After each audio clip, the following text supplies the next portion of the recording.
Hello everyone. तो कैसे हैं आप लोग? आई होप कि बहुत अच्छे होंगे, ठीक है, मज़े में होंगे। तो ये जैसा कि हम लोग का class 9 geography chapter 2 physical features of India का ये लेक्चर लास्ट लेक्चर होने वाला है, ठीक है। तो आई होप कि आप लोग को इससे पीछे का लेक्चर्स आप लोग देखे होंगे और अच्छे से चैप्टर समझ में आया होगा, ठीक है। अगर नहीं समझ में आ रहा है तो आप लोग हमको बताइए, ठीक है, कि सर नहीं समझ में आ रहा है, या फिर जो भी आप लोग की परेशानी है, जो भी प्रॉब्लम्स है वो हमसे शेयर कीजिए, कमेंट करके बताइए, ठीक है। तो आज इस लास्ट लेक्चर में क्या क्या पढ़ना है, ठीक है। मे भी शायद हम लोग इस चैप्टर का 3 जो था टॉपिक वो ख़त्म कर चुके हैं। First of all Himalayan mountain, second one था आप लोग का सेकेंड वन हो गया आप लोग का द नॉर्दर्न प्लेन्स, ठीक है। उसके बाद थर्ड वन था आप लोग का पेनिनसुलर प्लेट्यू, जो कि हम लोग कल के लेक्चर में ख़त्म किए, ठीक है। तो आज हम लोग स्टार्ट करने वाले हैं द इंडियन डेजर्ट, ठीक है। कि इंडियन डेजर्ट, डेजर्ट का मतलब होता है बच्चों रेगिस्तान, ठीक है। कि इंडिया का रेगिस्तान के बारे में, इंडिया का रेगिस्तान कैसा है, क्या है, कितना में फैला हुआ है, कहाँ है, नहीं है, वो सब उसके बारे में जानेंगे, ठीक है। तो इसका फर्स्ट ऑफ ऑल पॉइंट है कि the Indian deserts lies, lies का मतलब होना, कहाँ लाइक करता है, टुवर्ड्स, टुवर्ड्स का मतलब होता है आगे, ठीक है। टुवर्ड्स का मतलब आगे, टुवर्ड्स का मतलब आगे, किसके आगे सर? तो वेस्टर्न मार्जिन्स, मार्जिन्स मतलब किनारा सर, वेस्टर्न किनारा मतलब किसका वेस्टर्न किनारा? Of Aravalli hills, Aravalli hills, of का मतलब का अरावली हिल्स का वेस्टर्न किनारे के आगे ये कौन लाई करता है? Indian desert. अब आप लोग हमको बताइए कि अरावली हिल्स कहाँ पे था, ठीक है। ये हम आप लोग को बस बता दे रहे हैं, ये ऐसे हो गया, ये ऐसे ऐसे ऐसे ऐसे, ये ऐसे बन गया, ये हम ऐसे ही बना रहे हैं, ठीक है। हम ऐसे ही आप लोग को ऐसे ही समझा रहे हैं, समझ में आना चाहिए, ठीक है। इस तरीके से है। तो ये गुजरात है मान लीजिए कि, तो ये आपका हो जाएगा, आपका ये है अरावली हिल्स, ठीक है, जैसा कि कल हम लोग जाने थे, ठीक है। और अरावली हिल्स के वेस्टर्न साइड, इधर होता है वेस्ट, इधर होता है ईस्ट, इधर होता है साउथ, इधर होता है नॉर्थ। तो वेस्टर्न साइड मतलब इस साइड में, यानी ये वाला पार्ट में है आप लोग का क्या? Indian desert. और आप लोग का बता दीजिए इंडियन डेजर्ट कौन सा स्टेट में है, रेगिस्तान कौन सा स्टेट में है? तो राजस्थान में, ठीक है। और राजस्थान भी इसी साइड में है, यहीं पे मार्क करता है, ठीक है।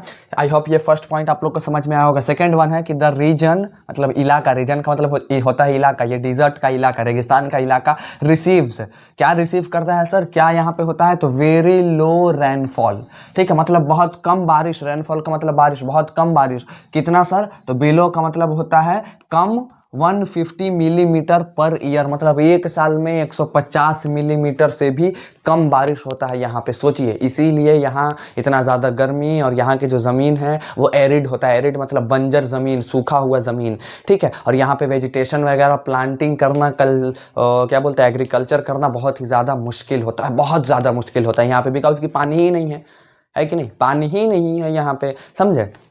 तो वही बात है, यहाँ पे पर ईयर कितना मिलीमीटर होता है रेनफॉल? तो 150 millimetre. It has arid climate. अभी हम क्या बताएं? एरिड, एरिड का मतलब होता है सूखा, बंजर, क्लाइमेट का मतलब मौसम, एकदम सूखा मौसम होता है, ठीक है। With low vegetation cover. Low vegetation cover का मतलब हो गया कि यहाँ पे वेजिटेशन जो है एग्रीकल्चर बहुत कम किया जाता है, एकदम लो होता ही लो है, ठीक है। उसके बाद ये है कि streams appear during the rainy season. Streams का मतलब होता है वैसे धारा, ठीक है। पानी समुद्र में जो धारा जो चलता है ना, ऐसे ऐसे बहता है, जो दिखाई देता है, उसको कहा जाता है स्ट्रीम्स। लेकिन यहाँ पे स्ट्रीम्स का मतलब है नदी, ठीक है, नदी, तालाब, लेक, ठीक है। यहाँ पे स्ट्रीम्स का मतलब है। और एपियर का मतलब होता है दिखना, मतलब कि जो नदी है वो दिखता है कब? ड्यूरिंग द रेनी सीजन, मतलब कि जब बारिश होगा तब आप लोग को थोड़ा बहुत पानी कहीं पे स्ट्रीम्स दिखाई देगा, नदी, तालाब, झील, लेक, पॉन्ड जो भी है वो सब आप लोग को दिखाई देगा। कब? तो सिर्फ ड्यूरिंग रेनी सीजन, ठीक है, सिर्फ बरसात के मौसम में दिखाई देता है।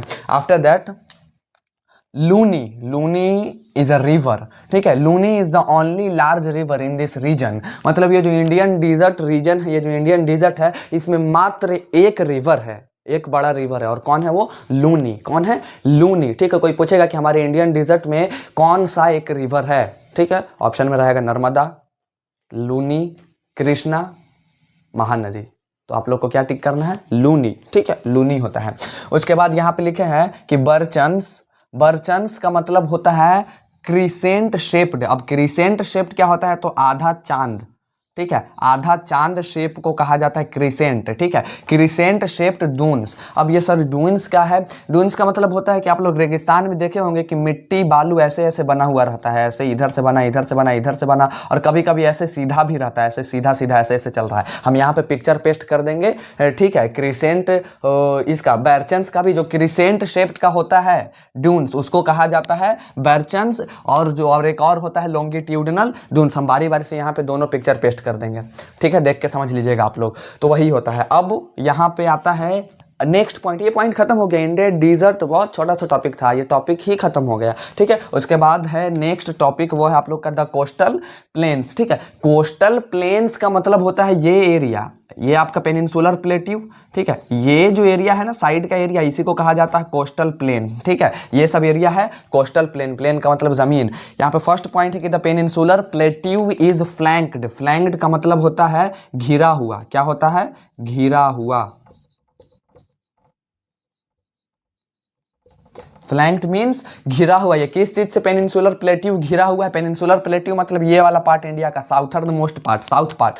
Flanked by a stretch of narrow coastal strips, ठीक है, running along Arabian sea on the west and the bay of Bengal on the east. मतलब कि सर ये जो पेनिनसुलर प्लेट्यू है वो घिरा हुआ है स्ट्रेच। स्ट्रेच का मतलब होता है फैलाव या खींचना। अगर हम किसी चीज को खींचेंगे, ऑब्वियस सी बात है, अगर किसी चीज को स्ट्रेच करेंगे, खींचेंगे, तो वो फैलेगा, ठीक है। खींचना मतलब फैलना, ठीक है। तो स्ट्रेच का मतलब हो जाएगा आप लोग का फैलाव, ठीक है, या फैलाव, फैलना,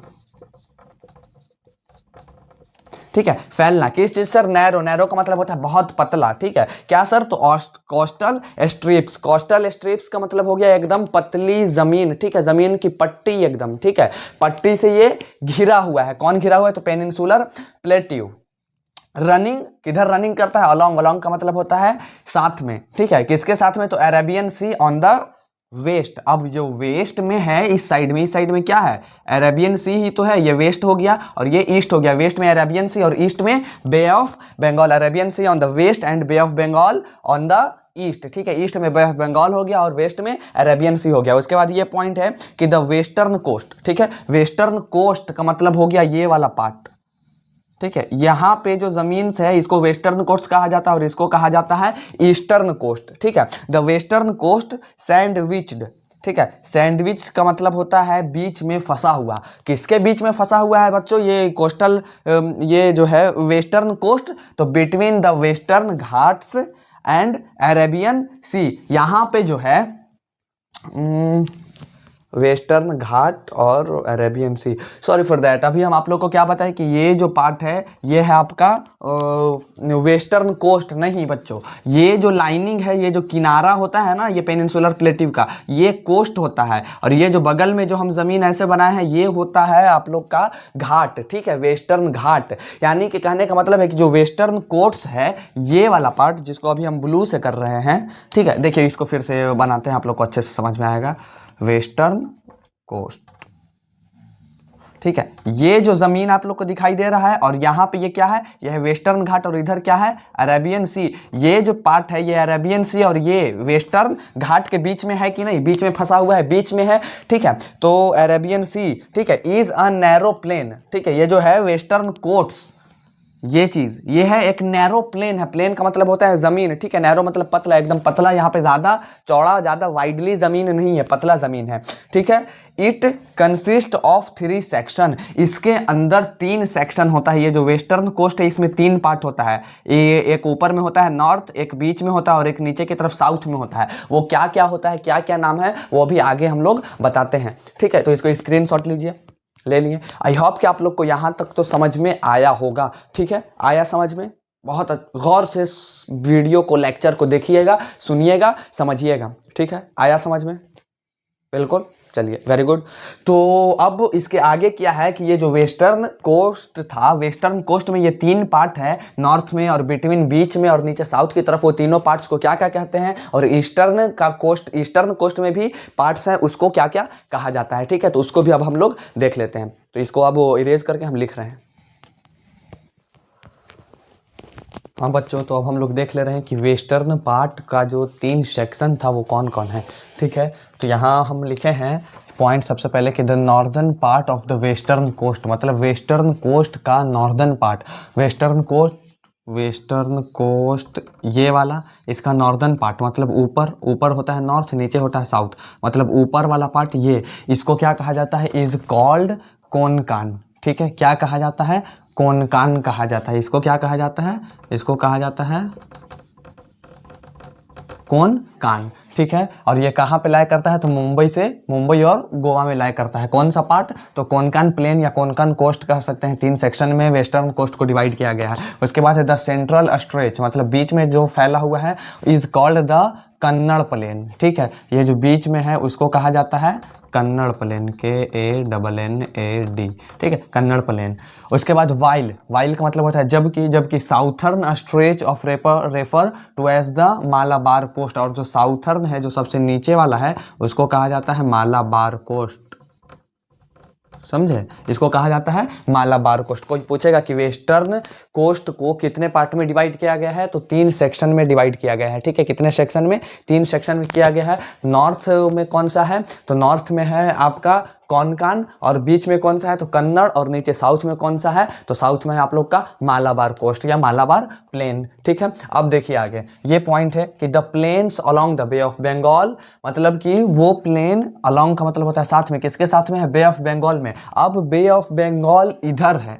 ठीक है, अब ये जो वेस्टर्न कोस्ट था ये हो गया खत्म। ठीक है, अब जो कौन सा प्लेन के बारे में पढ़ना है, ईस्टर्न प्लेन या ईस्टर्न कोस्ट के बारे में, बिकॉज कि बे ऑफ बंगाल इस साइड में है। ठीक है, ईस्ट साइड में। आर वाइड का मतलब होता है चौड़ा, वो क्या था, नैरो था, एकदम पतला था, पतला जमीन उसमें था, पतला प्लेन था, नैरो प्लेन था। लेकिन इसमें क्या है, वाइड एंड लेवल का मतलब होता है समतल। ठीक है, ना ऊपर नीचे, ऊंचा नीचा नहीं, एक बराबर एकदम जमीन होगा।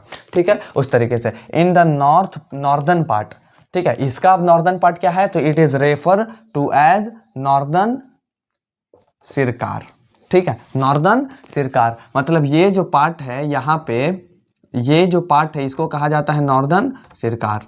हम ऐसे ही लिख दे रहे हैं। ठीक है, नॉर्दर्न सिरकार वाइल, जबकि साउथ वाले पार्ट को कहा जाता है, southern part is known as the Coromandel coast, और ये वाला जो पार्ट है नीचे साउथ वाला, इसको कहा जाता है कोरोमंडल कोस्ट। ठीक है, कोई पूछेगा कि वेस्टर्न कोस्ट को कितने सेक्शन में डिवाइड किया गया, 3 सेक्शन में। वेस्टर्न कोस्ट का सबसे ऊपर वाला पार्ट तो कोनकान, बीच वाला कन्नड़, नीचे वाला मालाबार। ठीक है, अब ईस्टर्न कोस्ट की तरफ आइए। ईस्टर्न कोस्ट को कितने सेक्शन में डिवाइड किया गया, 2 सेक्शन में। ऊपर वाला, तो ऊपर वाला है आप लोग का बच्चों नॉर्दर्न सिरकार, और नीचे वाला है तो कोरोमंडल कोस्ट। ठीक है, आ गया समझ में यहाँ तक। हम यहाँ पे सबका पिक्चर पेस्ट कर देंगे, आप लोग देख के अच्छे से समझ जाइएगा। ठीक है, अब देखिए यहाँ तक हो गया कोरोमंडल कोस्ट। अब ये लार्ज रिवर्स, ठीक है, मतलब बड़ा नदियाँ सच एज, जैसे the Mahanadi, the Godavari, the Krishna and the Kaveri have formed का मतलब होता है बनाना, एक्सटेंसिव का मतलब हो गया लंबा चौड़ा।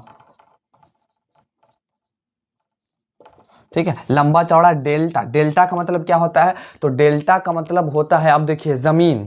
ठीक है, गौर से समझिएगा। ये मान लीजिए आपका ये है जमीन और ये सब है आपका समुंदर। ठीक है, अब यहाँ से एक नदी ऐसे ऐसे फ्लो कर रहा है और फ्लो करके ये समुंदर में आके मिल रहा है, तो ये समुंदर और ये जो ज़मीन का ये जो पार्ट है ना, यहाँ पे आप ही लोग हमको खुद से बताइए कि क्या यहाँ पे दलदल की तरह ज़मीन नहीं होगा, किनारा एकदम, जो किनारा मार्जिन जो एज है इसका, इस ज़मीन का, वो दलदल की तरह होगा या नहीं होगा, बिल्कुल होगा। तो वो दलदल की जगह तरह जो बन जाता है, जो धसाव है, जो गीला है, ठीक है, वेट जो ज़मीन है, उसी को कहा जाता है डेल्टा। वहाँ पे मतलब कहा जाए तो वेजिटेशन बहुत अच्छे से किया जा सकता है, वहाँ पे बहुत अच्छे से पेड़ पौधे ग्रो करते हैं, और वहाँ पे जो क्लाइमेट है वो भी अच्छा रहता है, बिकॉज कि वहाँ पे पानी है, पानी की वजह से क्लाइमेट सही रहेगा। ठीक है, उसी को डेल्टा कहा जाता है। ऑन दिस कोस्ट मतलब कि ये सब जो नदी है, बड़ा बड़ा नदी जैसे Mahanadi, Godavari, Krishna and the Kaveri are formed extensive, लंबा चौड़ा डेल्टा बनाता है किस में, तो इसमें, कौन सा कोस्ट में, तो ईस्टर्न कोस्ट में। आप लोग को हम बुक में दिखा दे रहे हैं, ये सब जो नदी है ईस्टर्न कोस्ट की तरफ ही बहकर जा रही है। यहाँ पे देखिएगा सबसे पहले कौन सा नदी था, हाँ महानदी। महानदी आप लोग का यहाँ है, ठीक है, गोदावरी यहाँ है, कृष्णा यहाँ है, उसके बाद कावेरी यहाँ है। ये चारों नदियाँ जो है बड़ी बड़ी नदियाँ ये, और आप लोग गौर से देखिएगा कि ये सब बह के कहाँ जा रहा है, इस पार्ट में आ रहा है, ईस्टर्न कोस्ट में आ रहा है। और ईस्टर्न कोस्ट के पास बहुत बड़ा एक्सटेंसिव, लंबा चौड़ा एक्सटेंसिव डेल्टा को फॉर्म्ड करता है, क्रिएट करता है। ठीक है, आई होप कि यहाँ तक आप लोग को समझ में आया होगा। ठीक है, आ गया समझ में आया। ठीक है, अब देखिए आगे क्या है, आगे क्या है देखिए, आगे है आप लोग का बच्चों इस चैप्टर का लास्ट टॉपिक द आइलैंड्स। ठीक है, आइलैंड्स हम बताए थे कि इंडिया के पास आइलैंड भी है, कौन कौन सा, तो लक्षद्वीप और अंडमान निकोबार। ठीक है, अब देखिए लक्षद्वीप आइलैंड्स ग्रुप्स। ठीक है, अच्छा सर अब इसको ग्रुप क्यों कहा जा रहा है, तो ये जो लक्षद्वीप है ये बहुत छोटे छोटे कोरल आइलैंड से मिलकर बना है। अब सर ये कोरल क्या है, तो coral is a aquatic organism या एक्वेटिक एनिमल, मतलब कि पानी में रहने वाला एक तरीके का जानवर है, जंतु है। ठीक है, जानवर मतलब चार पैर वाला नहीं होता है।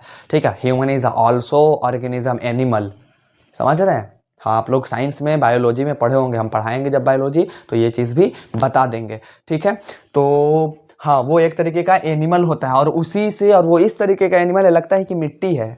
ठीक है, हम यहाँ पे कोरल का पिक्चर पेस्ट कर देंगे, देख लीजिएगा। ठीक है, अब वो इस तरीके का लगता है कि मिट्टी, और उसी से बन जाता है बच्चों क्या, आइलैंड बन जाता है। मतलब बहुत छोटे छोटे 2-3 कोरल आइलैंड को मिल के लक्षद्वीप बना है। ठीक है, मतलब उसमें लक्षद्वीप में बहुत सारे छोटे छोटे कोरल आइलैंड्स है। अब देखिए, तो इसीलिए इसको ग्रुप कहा जा रहा है, छोटे छोटे कोरल आइलैंड्स का ग्रुप है, इसीलिए लक्षद्वीप बना है, इसीलिए ग्रुप कहा जा रहा है। लाइंग मतलब लाय करता है close to the Malabar coast, मतलब मालाबार कोस्ट के क्लोज मतलब नजदीक, कौन लाय करता है, तो लक्षद्वीप। मालाबार कहाँ है बच्चों, तो यहाँ पे, और लक्षद्वीप भी है इधर यहाँ पे। ठीक है, आप लोग बुक में देखिए, निकालिए बुक में देखिए, मालाबार यहाँ पे है आप लोग का, देखिए यहाँ पे लिखा भी हुआ है मालाबार कोस्ट, वही पेज नंबर 9 निकालिएगा, मालाबार कोस्ट लिखा हुआ, और उसी के बगल में यहाँ पे लक्षद्वीप इंडिया। ये सब जो ऐसे पॉइंट पॉइंट पॉइंट पॉइंट बूंद बूंद दिख रहा है ना, यही है आइलैंड। ठीक है, और बहुत सारा बूंद दिख रहा होगा तो बहुत सारा आइलैंड है।